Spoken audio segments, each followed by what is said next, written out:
આજે આપણે સાબુદાણા અને બટેટાના પાપડ બનાવવાના છે, જે ઉપવાસમાં પણ ખાઈ શકાય છે અને જે વણવાની ઝંઝટ વગરના પણ બનાવી શકાય છે। મેં અહીંયા 2 બટેટા લીધા છે, જેનું વજન છે 300 ગ્રામ જેટલું, અને તેનું છીણ કરીને મેં 4 થી 5 પાણીમાં ધોઈ નાખ્યું છે। ત્યાર પછી એક તપેલામાં મેં 3 ગ્લાસ જેટલું પાણી લીધું છે અને ત્યાર પછી જે ધોયેલું છીણ છે તેમાં નાખી દીધું છે અને સાબુદાણાને આપણે 3 થી 4 કલાક માટે પલાળી દીધેલા છે। હવે જ્યાં સુધી આપણે બટેટાનું છીણ ચડી ન જાય તે ચેક કરી લેવાનું છે।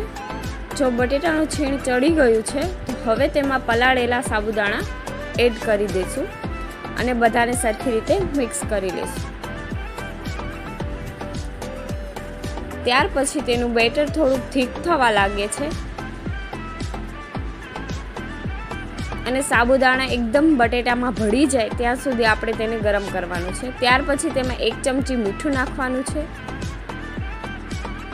પછી 1 ચમચી જીરું, 1 ચમચી ચીલી ફ્લેક્સ નાખવાનું છે।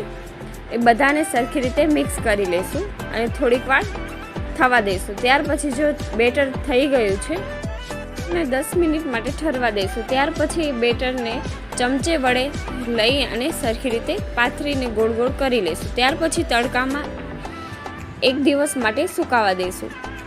સુકાઈ ગયા છે તો હવે તેને તળીને જોઈ લઈશું કે પાપડ તૈયાર થઈ ગયા છે।